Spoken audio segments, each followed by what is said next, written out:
Good morning, wrestling fans. Welcome to PWR Today, Monday morning, July 27th, 2020. I'm the man they call Meathead, and what a weekend it was. Thank you, everyone, for reaching out and saying Happy White Castle Day. I haven't got them to pay for their spots on this program yet. Damian Nelson gave me a little bit of a stink eye, audibly speaking, on Thursday morning about how they haven't paid for their spots yet, but I will get them to sponsor a segment on this show, I promise you. So, this morning, we're going to be talking to Linda Kay about Smackdown from last Friday. Good morning, Linda.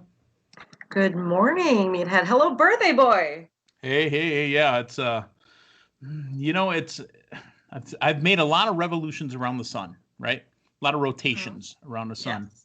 And, I can hide probably 15 years with a shave and a haircut. So to make me feel better, I went and got a shave and a haircut. So I'm good to go. How you feeling after this weekend? How about the White Castle?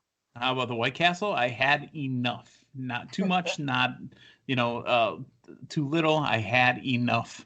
I went back to, so for those that don't know, I literally drive 2 solid hours to go get this stuff. Fox Valley to Milwaukee, check in on friends, families, whatever's going there, another 30-ish to get there. And then I get there, meet up with friends. We eat. The lobby was closed, so they didn't even have the open lobby. I thought the lobby would be open, because they had mask requirements on the doors. So fine, we all jump back in the car, go around the drive-through. Drive-through, yeah. Yeah, and then there's a empty Perkins next door over in K-Town. So we parked in the Perkins parking lot and just went right through a Craver's case. I mean, it wasn't even funny. I swear there was smoke coming off of my fingers. That's how bad and how fast we knocked down them sliders. I swear to God, the first 2 were one-biters. Gone.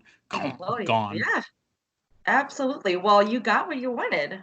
I got what I wanted. And that's really what my life is about. I get what I want. Just kidding. But I didn't get what I want, kind of segueing into Friday night. I thought the whole Jeff Hardy Sheamus thing would be over. It is not, but it did conclude, I believe, this last Friday night.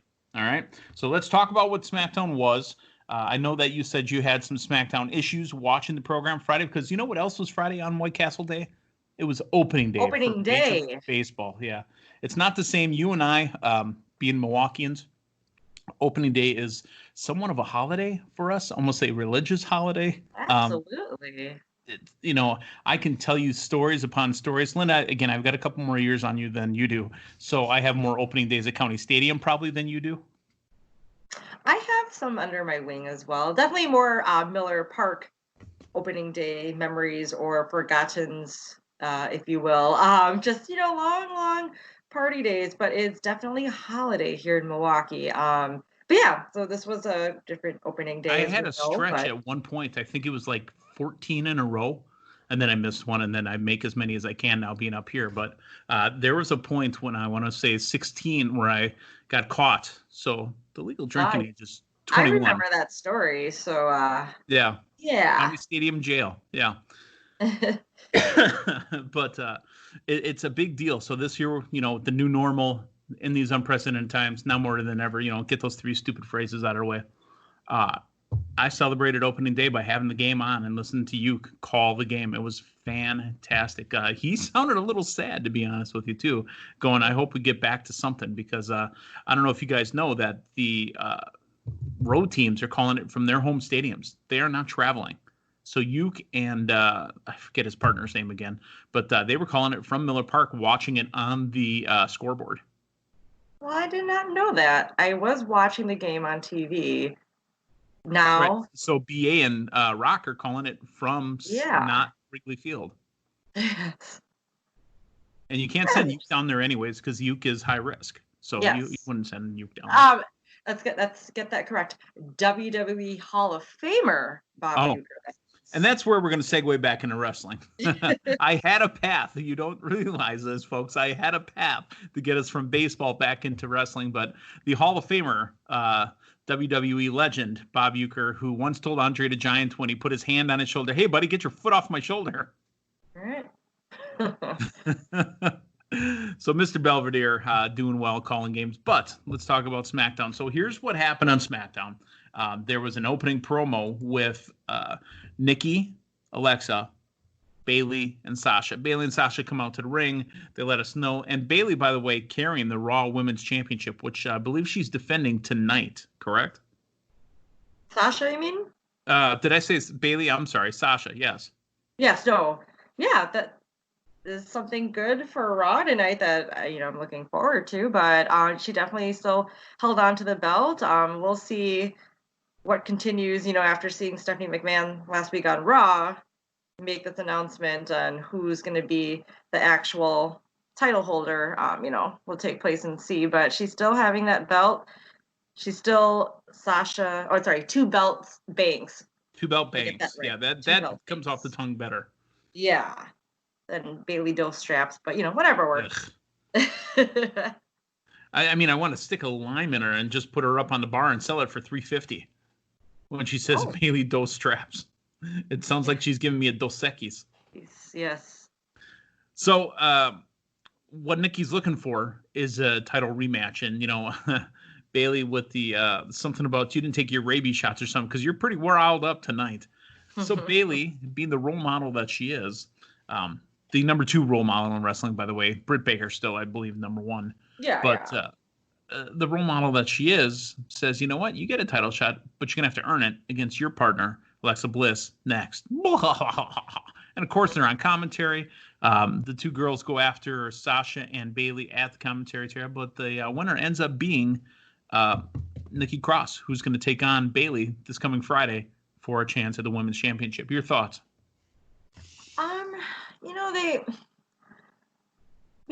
It's like I would like to see Nikki Cross get the title someday, but we just, Bayley's just riding it high right now, and we can't have her lose it on Smackdown. And since we're on the road to SummerSlam, if you will, it'd be best in my eyes to have the title still on Bayley. She's just top notch right now. She is your role model, and she's carrying it well. I mean, she's at her top game, really, and even though she is a heel, I feel she's definitely more liked and more accepted from some fans before that weren't really liking the nice Bayley, hugger Bayley. So I'll tell you, my wife does not like hugger Bayley. She said she looks like a woman now instead of a child. Oh yeah. And then I like the new Bayley right now. I like this Bayley. That's the Karen. That's the Karen of WWE, as Dave Hero calls.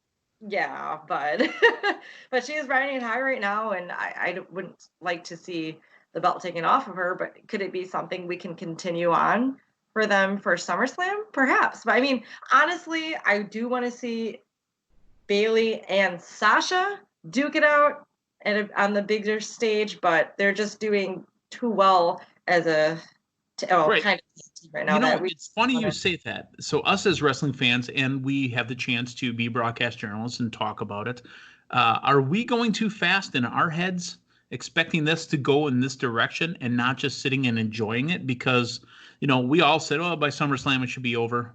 Why don't we just sit back and enjoy it? They're hot. I mean, they're on the brands and they're, ratings right now. I mean, it's possible this could be Survivor Series. It could be Royal Rumble. That is true. Especially with everything, the whole landscape of professional wrestling changing right now. Anything they may have had in the works, just shoot that out the window. Let's ride with what we're doing that's working. And I feel that's keeping the title still on Bayley. All right, so that was one of the bigger segments in the night. We're going to touch on a bunch of the other ones as well. Naomi responding to her quote-unquote trending conversation. Obviously, this is... I think it's hubris. I think it's hyperbole. I think it's just them trying to make something out of nothing. Hashtag Naomi deserves better. There was a line she said that didn't land well with me in this promo. She points at Miz and says, "Who are you to judge me? I come to work every day, and I've done this." Well, Miz is a former world champion, and you're a world champion. So he can tell you as a guy who's probably going to make the Hall of Fame, and you're kind of floundering right now. So I think he has the right to judge you. It didn't land well for me. I think it's more so her defending herself. I mean, from anybody who may have said that to her. I mean, granted, Miz has over the 10 years experience and has the accolades to back it up. But I think just based off, them saying like, shouldn't you be trending from winning, not from losing? Just kind of, Right. you know, hit Yeah, a, what is that? I can't think of the saying, but hit a nerve with her. But, I mean, after that whole karaoke contest, I do like Naomi, and obviously I do like Lacey Evans. She is on Team Long Time.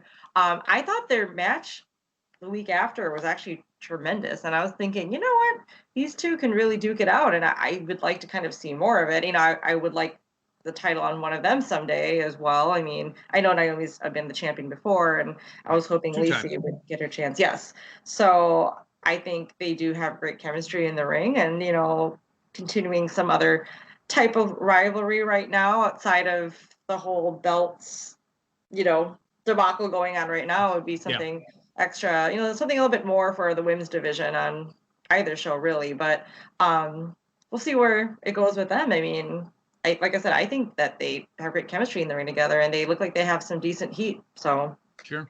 Yeah. All right. One other thing that we had is, WWE's had this historically. They've done this where they bring up a guy, they put him in this huge match. He's supposed to get this rub and now carry off on his own. Last week, I believe, is when we had the handshake between AJ Styles and Matt Riddle, right? And then the blindside attack from King Corbin. Okay, This week we have Matt Riddle wrestling Tony Nese, who I didn't think helped Matt Riddle at all. Because even King Corbin said it in his little speech when he came out. Hey, you know what? Why don't you go down to 205, kid? I bet you'll be a big name down there. Because he was wrestling a 205 guy. It didn't help Matt Riddle. Okay. I think there's something in this. I think there's work to be done. While King Corbin hasn't really broken that glass ceiling yet. I mean, this guy has won Money in the Bank. This guy's won the Andre the Giant Memorial Battle Royal. This guy's been given every gimmick that they use to get guys over. He's the king of the ring now, but he hasn't done anything with it. Right. So maybe we'll see something, manifest out of that. The last big thing that King Corbin had really was the Roman Reigns and the dog food. No, I think that either someday the Intercontinental Championship or the U.S. Championship, just something he can really try to make his thing, make his own outside of the king. So, like he's keeping that king name, and he's got to have something else in his hand besides the scepter, right? And the crown. Right. Well, I mean, maybe he's got lonely nights because his hands seem to be full all the time with not breaking through the glass ceiling, I guess. Right, yeah. Yeah, I don't know. I mean, he is one of their best heels, though, so give it that. He's a great heel, but just can't get through that glass ceiling. Speaking about somebody that technically hasn't broke through the glass ceiling yet, and I thought this was a pretty heartfelt promo. Kofi comes out of the room, and I wanted to bring this up to you because it does affect you specifically. Right. Kofi says he's out for the next 6 weeks, therefore leaving one member left of New Day. And Kofi gives his blessing and says, it's your time. When I was champion, when we were champion, you were always about the team. Go get yours now. So, Linda Kay, you don't have to make a decision now, but you are technically eligible to move on from the New Day and pick somebody else up. I guess I haven't thought too much about that yet, because, I mean, do we know how long 6 Xavier? Weeks. Xavier? No. Yeah. Xavier, 2020? I don't know. Yeah, because I was thinking that'd be a good time for Xavier Woods to come in then, but since they pretty much said it right then and there that Big E would go solo, be singles, yeah. Well, again, reach out to the commish. If you trade off, you have to lose 25 points, but you get somebody that'd be active. So, but then again, you could hold on to it. Maybe Xavier Woods, Big E has something, and you would get those points for that too. So who knows? Yeah, I mean, I'm in last place right now, so maybe I need to shake things up. You need to shake things up again. Yeah. With some ruthless aggression. All right. So that's in your hip pocket. Let the commissioner know. The accounting firm of Dewey, Cheatham and Howe will always take care of you. Yes, they will. We had one more thing, which was Grand Metalik versus Lince Dorado versus Shorty G versus Drew Gulak in a fatal 4-way match. And the winner of the match and going on to take on AJ Styles will be Grand Metalik. So Next week, we've got a United States title match. You have any interest in this? I'm curious. For the Intercontinental title, right? Or yeah, Intercontinental. My apologies. sorry, US is no, on no worries. In my mind, I was just picturing. MVP is the US champ. Oh wait, I Yes. mean Oh Apollo wait, no, Crews. he's not. Okay. Um, well, first of all, Grand Metalik winning was a surprise to me, but that's great. You gotta, you would have thought it would have been Drew Gulak based off, him and AJ Styles' No, recent. wasn't Drew Gulak officially in one of the furlough cuts in April? I don't know. I thought he was, and he's never gone away, which is okay because he can work. Yeah, I mean, he is Daniel Bryan's coach, so he's still employed doing that. But I don't.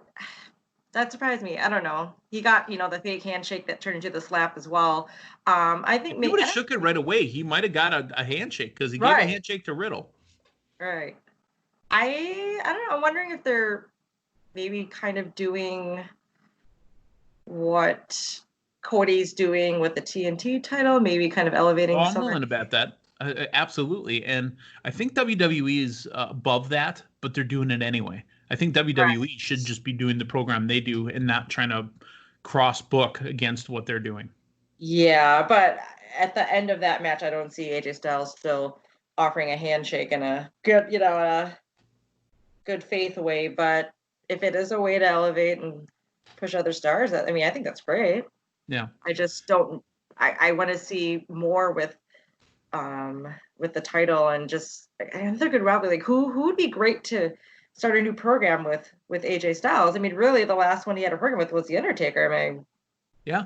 Right? Yeah. I thought him and Daniel Bryan because he won the belt back. Oh yeah, that too. I thought him and Matt Riddle would have been great too. It looks like now that's Riddle and Corbin. I guess we'll see. I like what you brought up earlier in the show about thinking too far ahead, just kind of going with the flow. Like I'm thinking road to SummerSlam, so I'm trying to think of what program would come about in the next couple of weeks. Who knows? But speaking of SummerSlam, and thankfully we're not going to get a rematch. I hope we're not getting a rematch. I hope not. I know where this is going. And I hope the program is over because Peter Criss, aka Jeff Hardy, the cat of WWE, finally defeated Sheamus in the bar fight. Did you not see that when Jeff had the paint on at the end? I literally thought, I'm like, that looks like Peter Criss from Kiss. I didn't think that, but I like what they did with that. It was kind of reminiscent to that Stadium Stampede match for me with his brother Matt, but it worked. Matt in the beginning of it too. My brother deleted his career. Deleted. That's fantastic that he actually said that too. Yeah, I thought it was interesting. I was thinking, for as much as these two hate each other, like, why are they just sitting at the bar chatting? And at first, I was like, okay, we're getting this kind of cinematic match on SmackDown. I was waiting just for a regular brawl, like a different, like a bar fight or a street brawl that we normally see on Raw or on SmackDown, where they just go at it. They were in street clothes. Well, at least Sheamus was in his street clothes, I guess. Jeff Hardy. Jeff already works in what he works in anyway, so it didn't matter. Right. But kind of gave me a laugh when they sat down and talked for a bit. But I'm like waiting for that beer to fly into Sheamus's face, which it did, and there we went. So, yeah, I'm glad to see that this is hopefully the end of it. It definitely went too long in my eyes, but I'm glad that it was settled. Outside of the ring, somewhere unique. We haven't seen a bar fight in a while in WWE, so I was gonna say I didn't hate it, right? Yeah. So we have this, now more than ever during these, new normal, now more than ever, uncertain times, blah, the stupid phrases. Mm-hmm.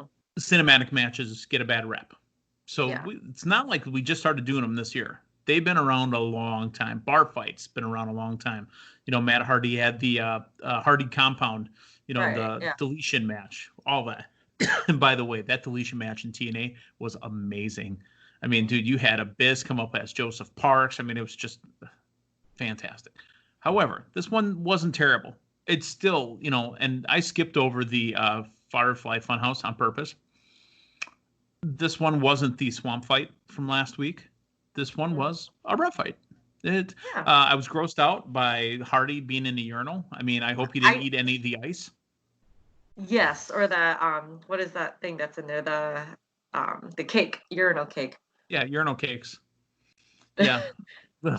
I mean, you've been in a bar business. I've been in a bar business, and you know, there was no ice that I could see left. So hopefully that was because they just cleaned it and they hadn't filled it yet, or that might have been a night worth of, because they had all the instruments, the drums and all that other stuff all set up for somebody to come and play it too. So bass drum, through Sheamus's bro kick, guitar, electric guitar off of the brick wall. I liked it. I mean, like I said, I didn't hate it. And there was no way Jeff Hardy wasn't coming out of this the winner. Why? I mean, I know that the bartender that was there the last few times was a worker. We all know that. We can just tell he's a worker, especially because he poured shots like a punk. So, I don't know if you picked up on that, right? But he poured like a punk. Couldn't even put Linda, he didn't even put the towel on his shoulder, right? Right. Your thoughts? I mean, like I said, I am glad this is hopefully the end of the saga. Sheamus got what he deserved. I am so glad Jeff Hardy came on top of this, and for anybody watching, or like we talk about, like the kids who look up to Jeff Hardy and then see this and like, okay, like he's rised above all the negativity, all the demons. That's Edge. Edge rises above. Okay, that's all. Sorry, his demons grow or push. Just like he's right. You know what I meant. But they might,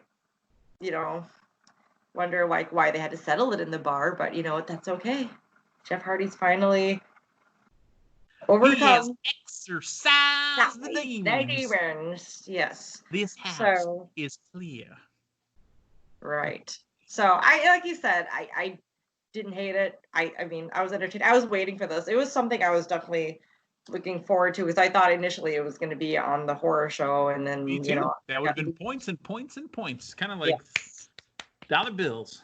But then it being on Smackdown, like I like bars too. So what do you know? It was a great way to end that and the show. So and that's what I was saying, Linda. I mean, you being in the bar business, me being in the bar business, I thought he put the towel on his shoulder like a punk and could have poured a shot. But that's just me. I mean, he had Sheamus, who isn't a bartender. He knew how to pour a glass of Guinness, because it looked like he had just about the right amount of head on there too. I was kind of impressed. I'm sure he's had many Guinness in his day. Yes. I mean, it's those little things from different people, but I'm telling you, that glass looked perfect. I hope he drank that whole thing and they didn't just cut away. He dumped half and then finished it. Mm-hmm. Because, they're bound to do that. So, all right. So it's in the books. We got Raw tonight. We got a title match, thanks to Stephanie McMahon. And, more Seth Rollins on the pucometer. Yeah. Oh, yeah. Ms. Morrison's. Yeah, the pucometer. Yeah. Linda, thank you for stopping by. Thank you for waking up with us, everyone. Make sure you like and subscribe on all the podcast channels that you use. Plus, hit us up on all the social media outlets as well. Linda, Twitter handle, go. Linda K22. Is that also on the Instagram and the Snapchats and all the other things? Well, Instagram is Linda K PWR. So hit me up on there. Let's get in touch. And that's social media eyes. Is that a word? Social media? It might be a word. Folks, I'm too old for those other ones. I'm on the Twitter machine, but it's at WCW Meathead. So, for Linda K, I'm the man they call Meathead. Thanks for stopping by. So long, everyone.